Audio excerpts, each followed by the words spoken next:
महाभारत को पढ़ते वक्त हम में से कईयों के मन में कुछ प्रश्न आते हैं। ऐसे ही कुछ प्रश्न उद्धव जी ने श्री कृष्ण से पूछे थे और उन प्रश्नों के भगवान श्री कृष्ण ने इतने सुंदर और सटीक उत्तर दिए कि उद्धव जी की सारी शंकाएं ही मिट गई। उद्धव जी भगवान श्री कृष्ण के सारथी भी थे और सखा भी। एक दिन श्री कृष्ण ने उद्धव से कहा, हे उद्धव, तुमने आज तक मुझसे कुछ नहीं मांगा, आज तुम मांगो उद्धव, जो तुम चाहते हो वो मांगो। मुझे बहुत प्रसन्नता होगी, बहुत संतुष्टि मिलेगी। मुझे अपना ऋणी न बनाओ उद्धव, मांगो जो इच्छा हो। उद्धव ने उत्तर दिया, मुझे कुछ नहीं चाहिए माधव, मुझे केवल मेरे प्रश्नों का उत्तर चाहिए। मेरी शंकाओं का समाधान कर दो सखा। मैं आज तक आपकी लीलाओं को समझ नहीं पाया।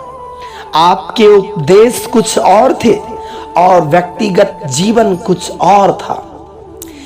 हे लीलाधर, मेरे प्रश्नों का उत्तर देकर मुझे संतुष्ट करिए। श्री कृष्ण ने कहा, पूछो उद्धव, जो भी प्रश्न तुम्हारे मन में है वो पूछो।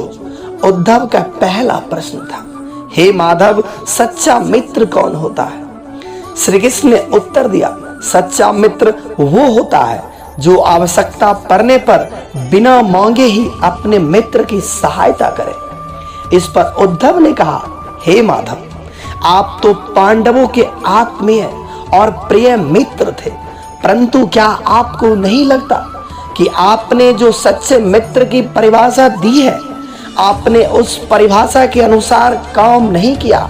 यदि किया होता तो उस दिन युधिष्ठिर को द्वैत क्रिया से अवश्य रोका होता। यदि आपने उन्हें नहीं रोका तो आप उन्हें जिता तो सकते थे। आप भाग्य को पांडवों के पक्ष में अवश्य मोड़ सकते थे, उन्हें रोक सकते थे कान्हा, जब वो एक के बाद एक अपना सब कुछ दांव पर लगा रहे थे। आप युधिष्ठिर को रोक सकते थे वासुदेव। आप जब उन्होंने अपने भाइयों को, यहाँ तक अपनी पत्नी को भी दांव पर लगाया, आपने ऐसा क्यों नहीं किया कान्हा? आपने तो तब हस्तक्षेप किया जब द्रौपदी लगभग अपनी सील खो चुकी थी। तब आपने उसे वस्त्र देकर उसके सील को बचाने का दावा किया। आप ये दावा भी कैसे कर सकते थे? उसे एक पुरुष घसीट कर भरी सभा में लाता है और भरी सभा में निर्वस्त्र करने के लिए छोड़ देता है। आप ही बताइए ना कान्हा, क्या एक नारी का सील बचा? आपने क्या बचाया कान्हा?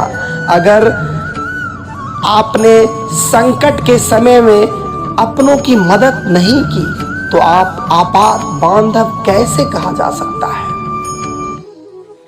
बताइए ना कान्हा, क्या यही धर्म है? प्रश्न पूछते पूछते उद्धव का गला रूंध गया और उनकी आंखों से आंसू बहने लगे। इस पर भगवान श्री कृष्ण ने मुस्कुराते हुए कहा, प्रिय उद्धव, यह सृष्टि का नियम है कि विवेकवान ही जीतता है। उस समय दुर्योधन के पास विवेक था, धर्मराज के पास नहीं। यही कारण है कि धर्मराज पराजित हुए। उद्धव उत्तर सुनकर अचंभित थे।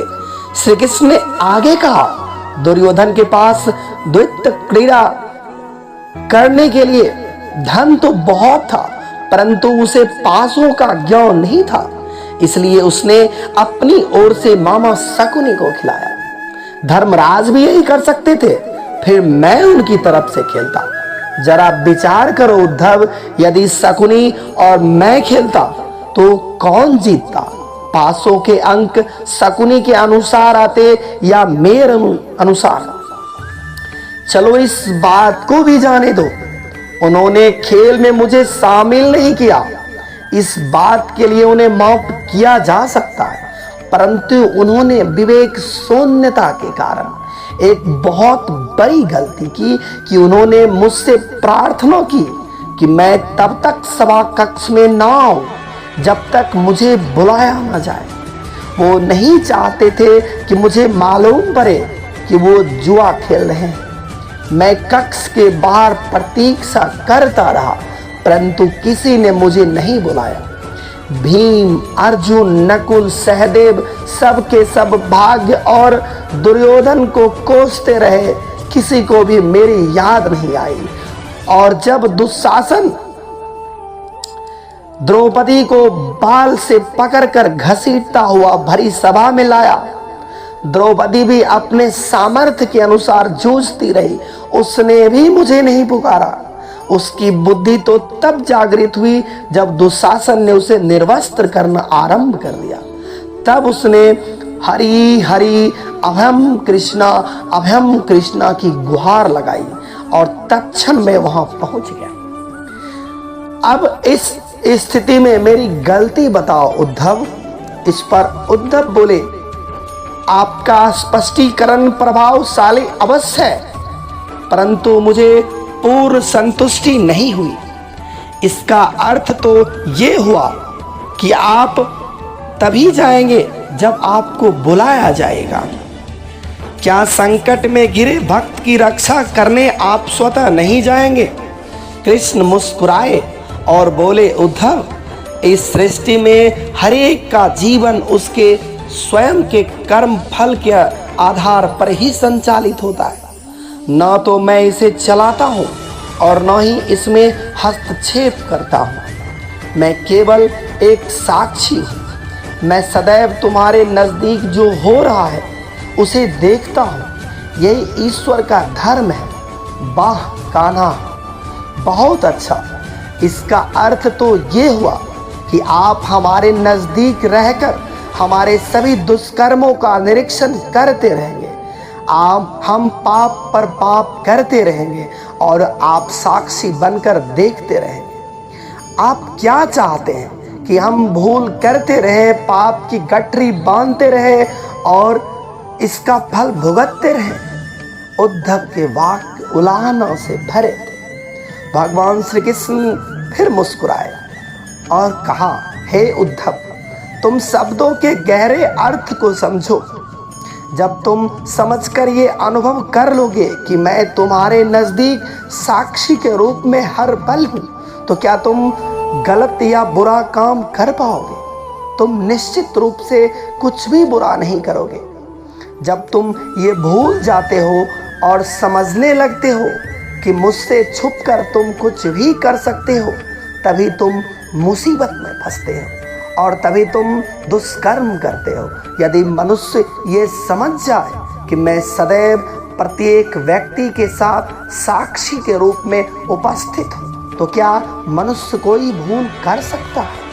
कदापि नहीं उद्धव, कदापि नहीं।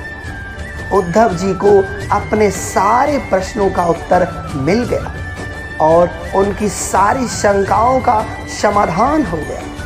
सच बात है दोस्तों, यदि हम ईश्वर की उपस्थिति को हर क्षण महसूस करें तो हम कभी गलत नहीं कर पाएंगे। फिर मिलेंगे दोस्तों अगली वीडियो के साथ। तब तक अपना ख्याल रखना।